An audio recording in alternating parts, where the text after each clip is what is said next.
Hello, I'm April Pullins, your Chief Energy Officer here, and my mission is simple to help runners over 40 build confidence, joy, and feel unstoppable through movement. So today, I am thrilled to welcome an extraordinary runner to Be Like Stories. His name is Abdul Jaffar. He goes by Jaffar, who ran this year not one, not two, not three, but 4 world major marathons. Like, I thought it was 3, it's 4. Jafar's journey and dedication are truly inspiring, and we're here for all of it, the lessons, the insights, no matter your pace, your distance, or experience. Everybody, welcome Jafar. Woo!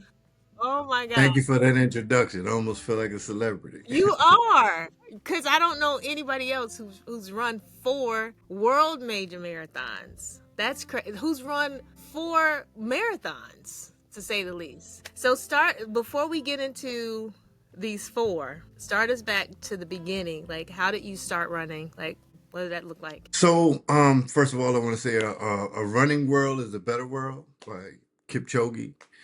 That's one of his famous quotes. During the pandemic, I kind of started just like you. Um, it was a lot going on at that time. I work in a real demanding job, so it required me to be in away from people totally outside of my daughters. I'm a single parent. But during that time, I had just recently retired from the military, and I just started putting on weight. I I had some family issues, and my daughters were taken away from me, and then I just went to like a spiral, and I started drinking because in the military that's something, a mechanism that we always fall back to: drinking, eating. I could cook, so it was like we were just in here, just I was just in here going through it by myself. And it's hard, and Honolulu's beautiful, but outside of the military family or whatever it is, I didn't have much family at the time. So during that time, I just had an epiphany, and I just really had to come to an impasse because I started dealing with a lot of heart issues. I started having AFib events. So my doctor kind of gave me an ultimatum, like, what you want to do? Are we going to stay here or we're going to leave? And it was good to have a doctor kind of like be forthcoming with you. Like, hey, I don't got nothing for you. I'm not going to put anything on the paper. I'm already I was dealing with a lot of medical issues due to the military and my time in the service and deploying and so on and so forth. I've deployed almost like 4 or 5 times. So I've did a lot to this body. I'm So taking notes because you got this is rich right here. Keep going. I'm taking notes. so during that time, dealing with everything, I lost my sister during the pandemic, as well. So I just had to come to an impasse and was like, look, I want to stay. And then during that time, I was like, okay, I got to start trying to structure myself to win my custody case. So um, the lawyers that you get nowadays really don't have enough time, or we don't have enough money in order to get the correct lawyer, nor a lawyer that's going to spend enough time on your case. So I started learning about the court systems, as well as how to conduct myself as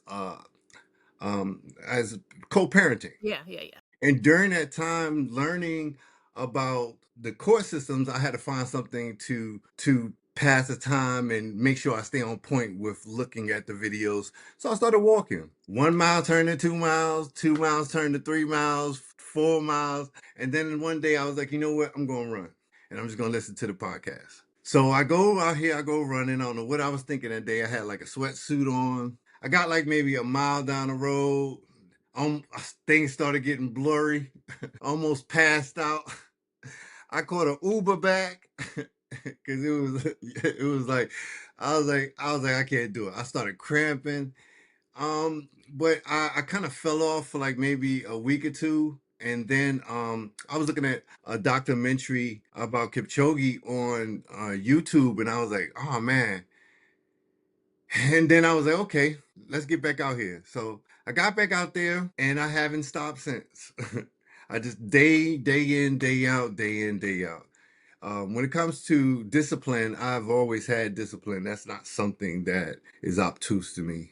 just growing up in Brooklyn, how I was raised, and just what the military has instilled in me in my fibers. I am like, I'm blown away, first of all, because when I was thinking about who I wanted to interview for the podcast, I was like, okay, let me put this person down. But oh yeah, let me put Jafar down because we met online first. It was you purchased some of my socks, and I was like, normally it's women who buy my socks, and I was like, wow, this is this guy that's bought my socks, cool. And I always be stalking people like, who is that? Okay, okay, they got an Instagram presence and stuff, and I was like, man, he lives in Honolulu. I was like, man, that's the life. And then when we ran London, I met you in person. And I was like, really cool guy. Your spirit was just really infectious. And I was like, this is a really great guy. But then I was really impressed with how fast you ran. And I was like, he got them skinny legs. I always tell people, if you see skinny legs, they're probably fast. So that's how I found you. You found me in the socks, and then we met in London. I Hmm. have to go back because there's so much to what you just shared. Like it is so rich. And I am just so honored that out of the people that I have on my list, I was like, let me reach out to him. I had no idea. I had no idea about losing custodies of your kids, no idea about you starting during the pandemic. I started during the pandemic. I thought you had been maybe running all your life. No idea that Nah. you dealt with heart issues. Like this is so good because there's so many people that are watching right now. And if you're not subscribed, please subscribe. So many people that are watching right now who are going through some of these things in life. How old are you, man? Hmm. I'm 48, ma'am. 1977. Yeah, Okay. 1976, December. 1976. Birthday coming up soon. Okay. Happy Yeah, early birthday. Sagittarius. 1977. I'm 48, just turned 48. And it's different. Like I was just saying, I was just talking to my chat GBT. That's my friend. I'll be talking. Yeah, I'm all for that. And I'm like, it seems like millennials are running social media. It seems like Gen Zers, everybody's popping off. Doesn't matter if you are somebody who's running out here for 5, 10 years. It just seems Hmm. like they are popping off. They're getting brand deals, all of this stuff. And I realized that people that are in our generation, we want really to have connection. We really want to have deep connection and Hmm. community, and certain platforms don't lend itself, but YouTube does. So this is why we're doing it here, because we can dive into your story. And I want to know more about like the heart issues. So when you went to the doctor, were you overweight? Yeah, I had got up to 285 pounds. I'm a data analyst, so I don't do anything but I work in the cyber realm, so I don't do anything but sit down behind a computer. And originally, when I was in the military, I was a satellite. Um, I ran a satellite company, so with that job, I kind of like had to be and moving around a lot and being outside a lot. And before Honolulu, I was living in Alaska, so ain't nothing but walking out there. So I was mobile, but after I got out the military, I just stopped. A lot of back, knees, all of those type of things started to weigh on me, and I just started getting overweight. So once he told me about the heart issues, AFib is a condition when your heart fires and different type of repetitions, and uh, a disease that happens through sleep apnea, which I have, and Because of it the kind of like, overweightness, being overweight. and then it just cascades and starts to get a lot larger with the weight and drinking and so on and so forth. So you really have to make some life changes to reverse that. It makes you really tired, really weak, and you just don't really have a lot of energy when you're dealing with those events, as well as the lightheadedness. I can imagine though, going through all the things that you just said, losing custody of your girls, having the health issues, maybe even still being in Alaska where I know sometimes the day looks like night, right? Hmm. Dealing with maybe depression or being isolated. Like it's easy for people to be like, whatever, right? It's easy for people to say, I can't change anything about this. Everything is against me. I lost my sister, my girl, Hmm. What was the catalyst for you to be like, other than the health scare, was there anything else that was like, no, I got to do something? Um, the military teaches you resiliency. So I mean, I came from New York, Brooklyn, and I've achieved so much. So it as things start to compile on you, I just unpack them different. I try to handle each situation how each situation should be handled and don't try to combine them. When I'm drinking, I'm going to combine them. You know what I'm saying? So I had to get away from the drinking and stuff like that. And then I had to start charting the course to figure out how I'm going to get my daughters back. And not only that, I started thinking about how I need to start moving forward as my elder years, and how I want to live a quality of life and how I don't want to leave this life because a lot of people are depending on me. I noticed when I started my running journey, because I was in a spiral. I was depressed. My marriage was in shambles. I had just had Kingston. My other children were in high school, getting ready to graduate, and then I had a baby, and I was like, "What is happening?" And my husband and I weren't getting along, and I'm like, "You try to trap me." It was just a lot.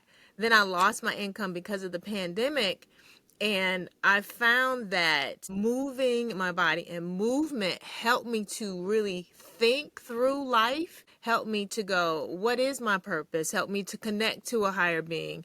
And that movement really propelled me forward. And so, like you, it seems like, so you no longer drink. No, I want custody of my daughters. um, so much stuff has happened to me positively after I picked up running. Um, I, I do drink occasionally, but nowhere near to the magnitude that it's just a celebration drink or whatever. But for the most part, I've performed and applied a lot of balance due to running to my life, as well as being with the wonderful people in this community. I had kind of alienated myself with dealing with all of that, and running kind of like got me more in tune with the community and the people, and this has been such a blessing since. Appreciate you sharing that, because a lot of people that I've interviewed, they hold on to certain things close because they feel like it's embarrassing. I don't want to be that vulnerable, but they don't realize that their story helps somebody else.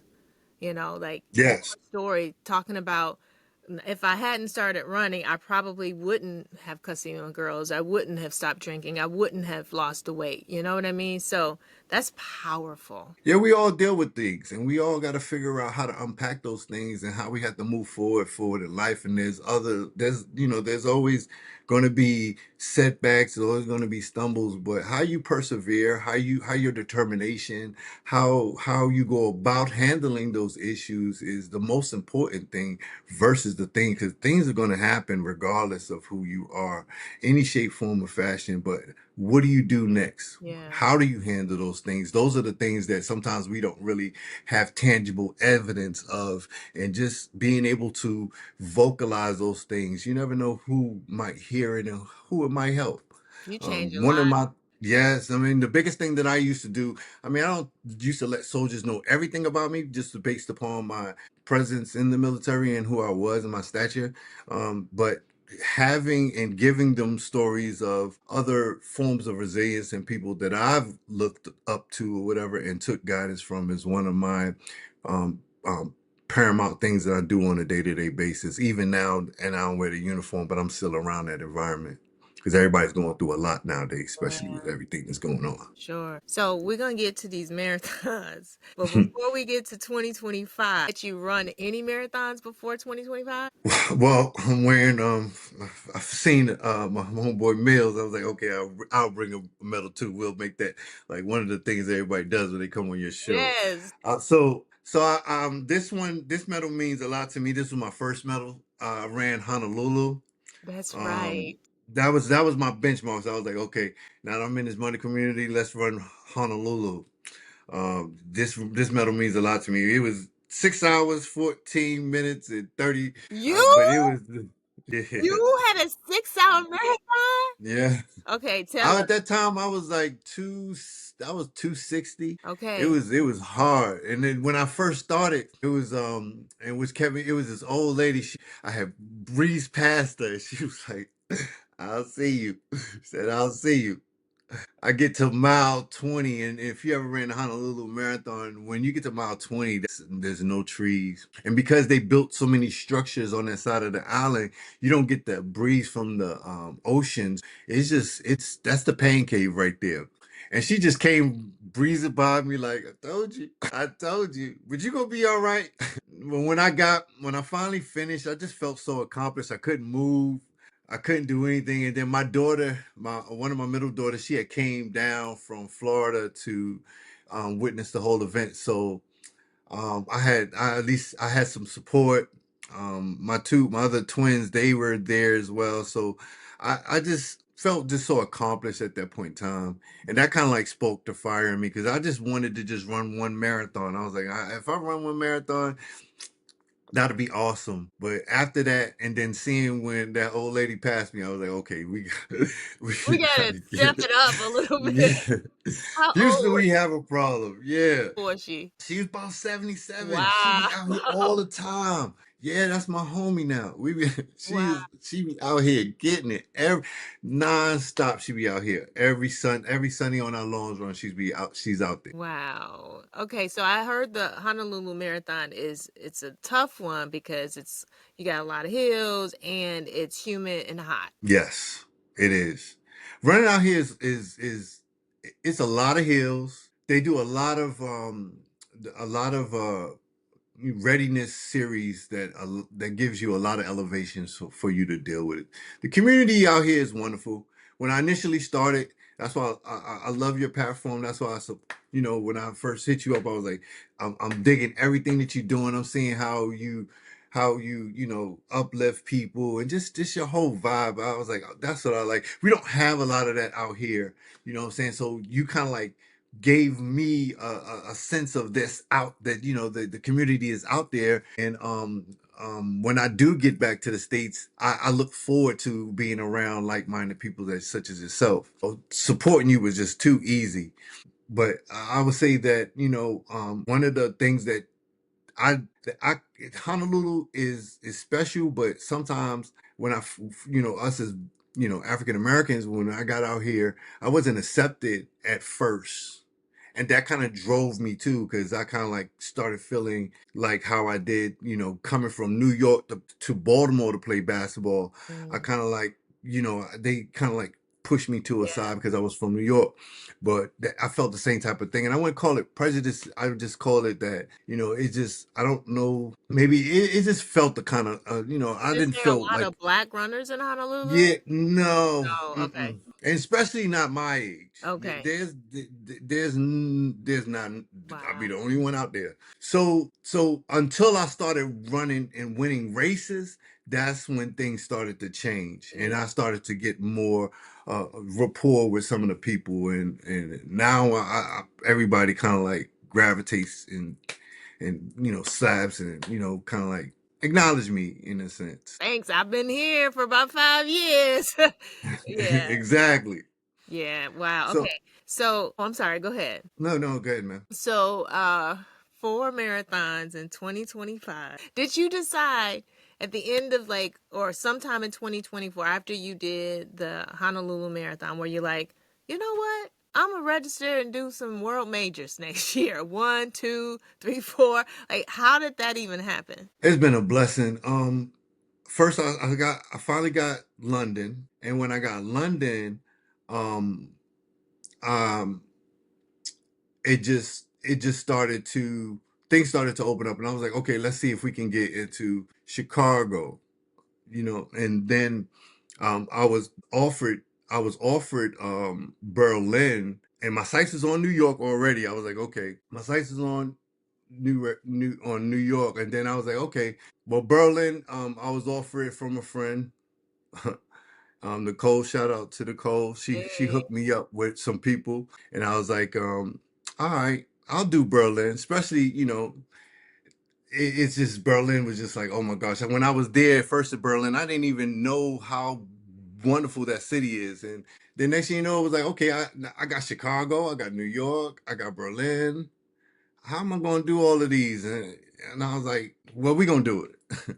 You got the opportunity, you're going to do it. And I just started just planning ahead and said, okay, let's go and tackle these marathons. I didn't know that I was going to get the times that I got. I Uh-huh. figured out because I got like a little chicken trot, so I was like, okay, if we just chicken trot through the whole course, we'll at least finish. If I have to walk, I have to walk. I don't know what you think chicken trotting is, but you're a pretty fast runner. So going from though Honolulu, when did you run Honolulu? What year? I ran it in 2023. Okay, so that's 2 years ago. You Mm-hmm. went from a 6 hour marathon and London was what? London was 3:45. Like who does that? Yeah. You know what I'm saying? Like how did that happen? Just I have like I play basketball my whole life, so and I kind of just know how to actually just train my body and get to a certain point.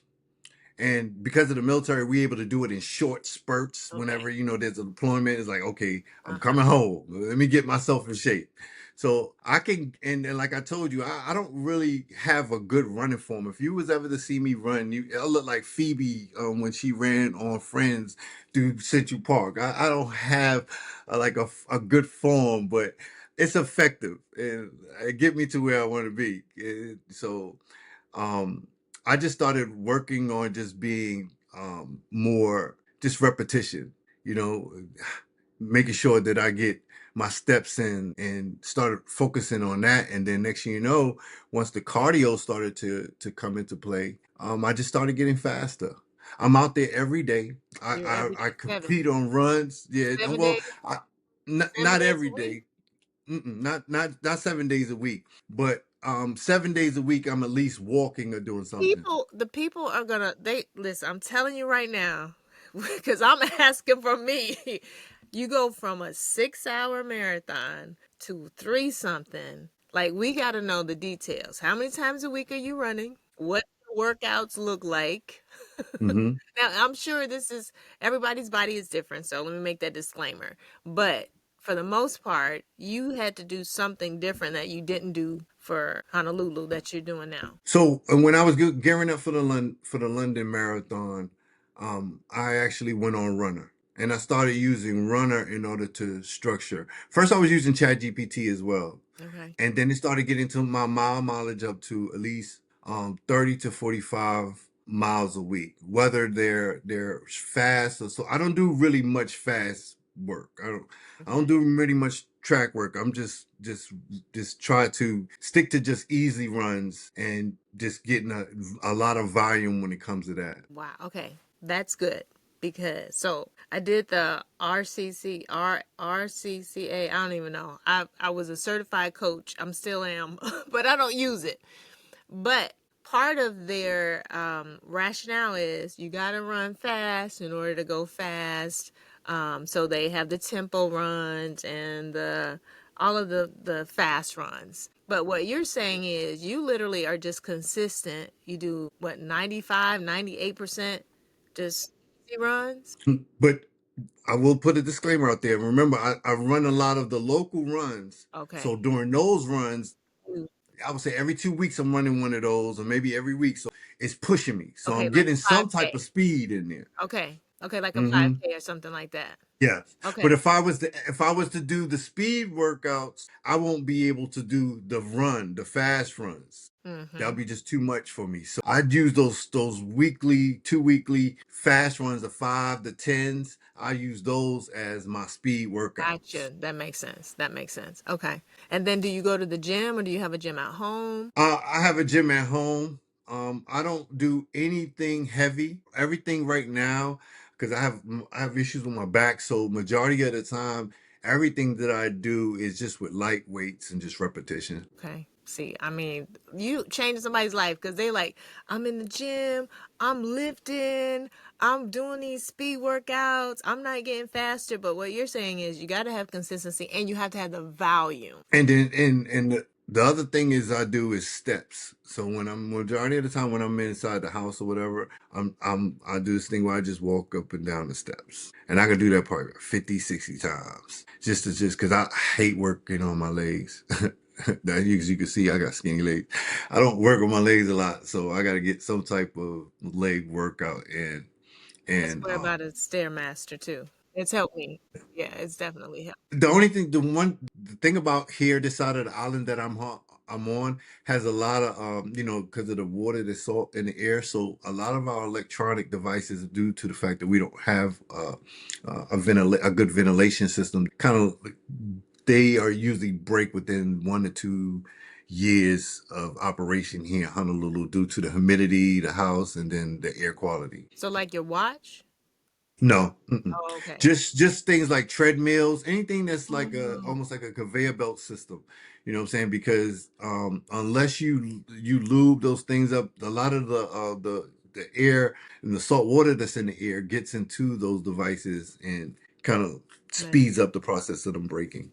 that So is I don't so I haven't bought one since yeah. I first moved here. Okay, that's interesting. All right. Okay, so you did. What was the first one? London? London, Okay. mm-hmm. What was the second one? Berlin. Berlin. Okay, talk about Mm-hmm. Berlin. What happened at Berlin? Berlin was Berlin was something. Berlin it was so hot in Berlin. Um it Now you when I first got London was hot. It yeah, but Berlin was hotter.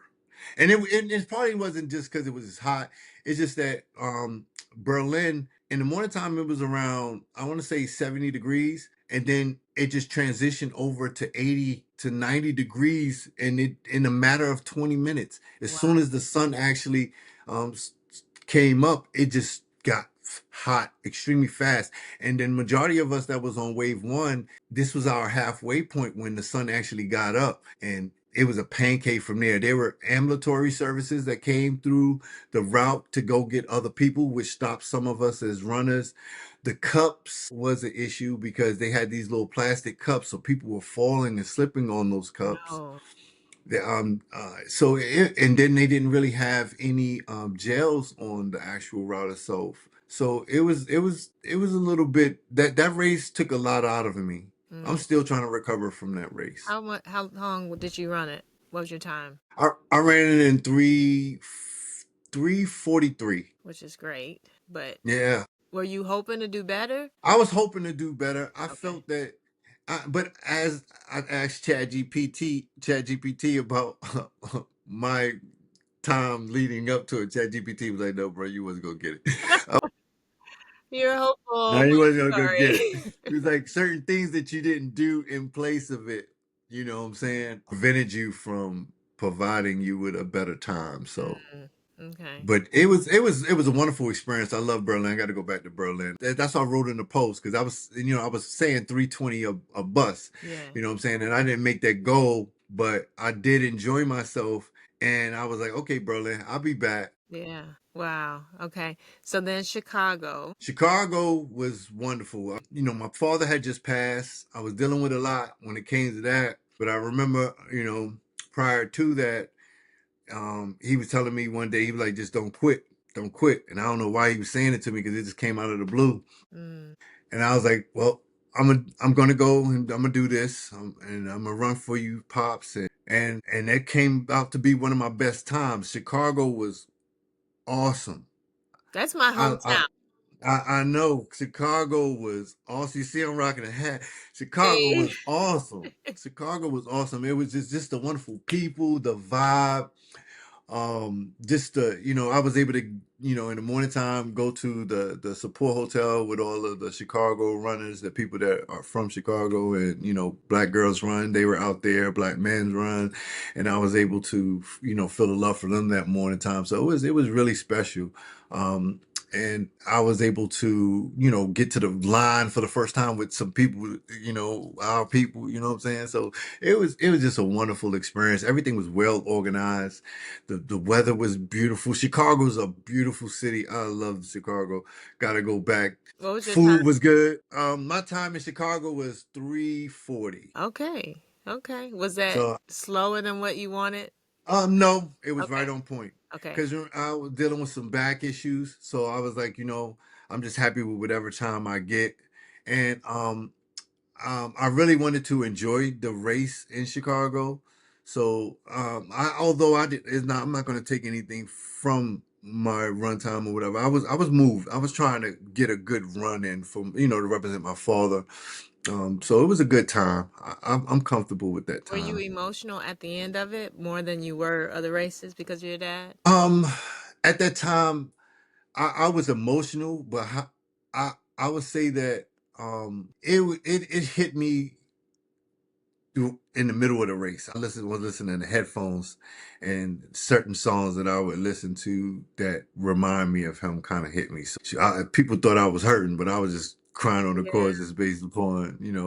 Yeah. So it was joy, at the end knowing, hey, Dad, I completed it I for ran you. Chicago 2023, and I ran that race in honor of my dad, who had passed when I first moved to Georgia. Wasn't a runner then, and when I came into the city, I was overwhelmed because every time I come home to Chicago, I feel my dad. I'm like, this is my dad's city. Like, we would go to the movies, we would go to get popcorn, we would go to restaurants. And so when I ran the race, like, it was such a party. I think it was my first marathon and it was 6:30.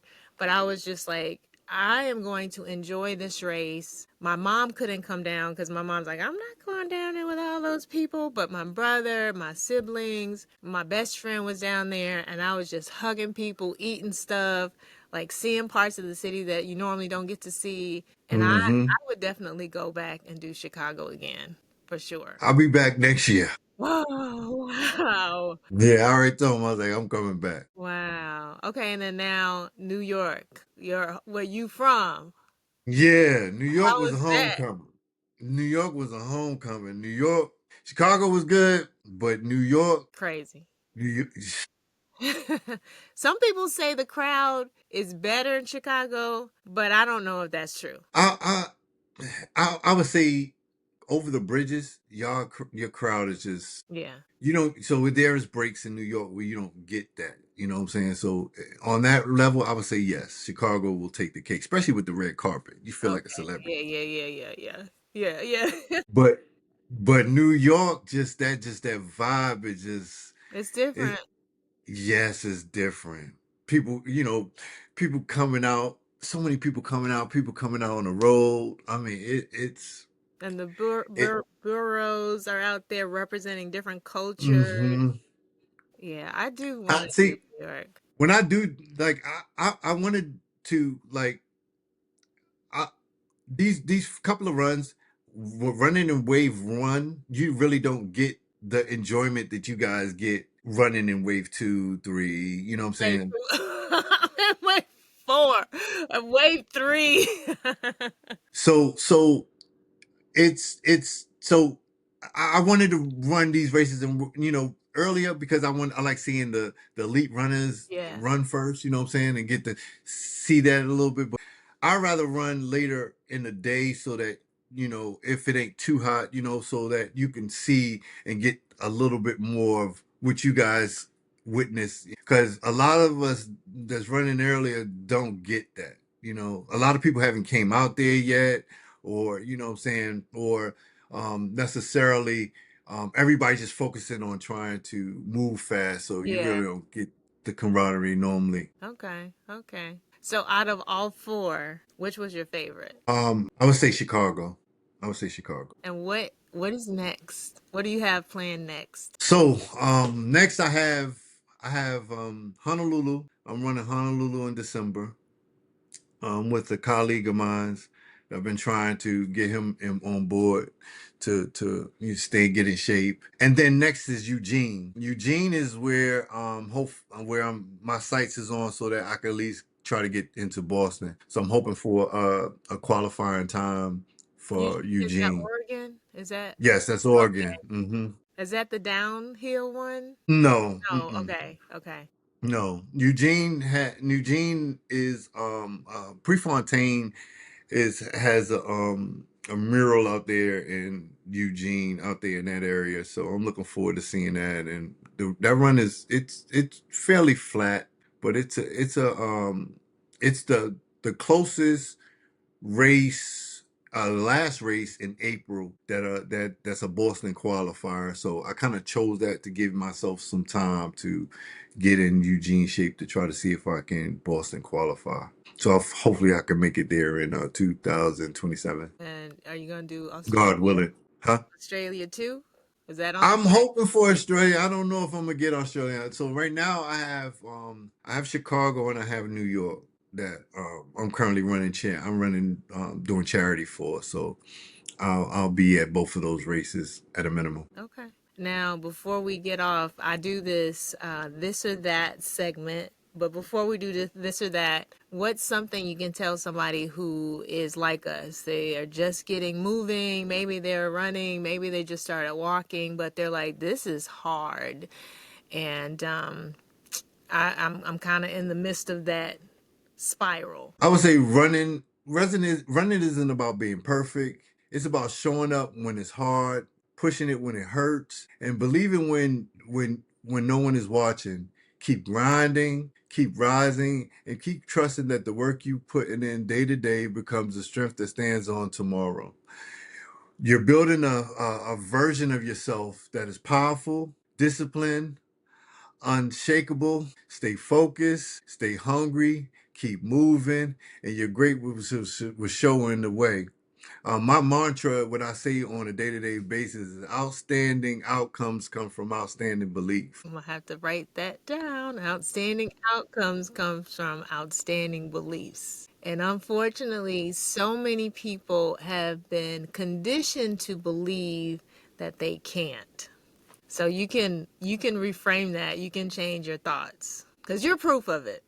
I Yes, you love can, man. I love it. Okay, so this or that, long runs or short speed sessions. I think I know this one. Long runs. I Mhm. rather long runs. Running solo or running with a group. Running solo. Group runs, but I really do like that time by myself. I'm in my head. Yeah, yeah. And I'm like, I don't want you to feel bad that I didn't come to the group runs, but I need this. Yeah. Sweet or savory post run food? What's your favorite thing to like eat after a run? Gummy bears. Okay. Any particular brand? No, no particular brand. Okay. You're gonna get a variety majority of the time. Okay. Music on your runs or no music? Music Okay. Did you say every day. no, you just didn't have your headphones on that time? Or maybe I I missed run my headphones on all the time. that. Okay. So your Hmm. marathons, you had music. Okay. Okay. Podcasts when you run or songs? Songs. Okay. Well, thank you so God bless you. much. This was, I would get in trouble if I say this was one of my favorite ones, but it really was. And I will tell you that I have not recorded an interview in probably maybe 6 months plus. And I got in my head and I was just reaching for everything else. But I love doing this. I love hearing people's stories. And I know that it resonates so much with so many people out there. So thank you. Thank you. I really appreciate everything that you do for the community. I appreciate the hyping up you gave us right before our races. You bringing so many of us together. It's awesome having people such as yourself that are just boosting up this running environment and atmosphere and just setting a tone for something that's ours and and just building upon that. I appreciate everything, man. Thank y'all for tuning in to Be Light Stories. Until next time. God bless everyone. Thank you.